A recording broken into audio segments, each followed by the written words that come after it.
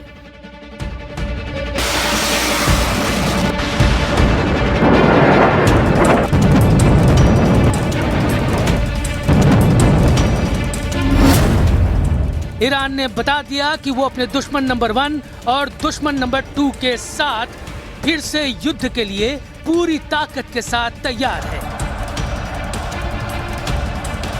जिंदगी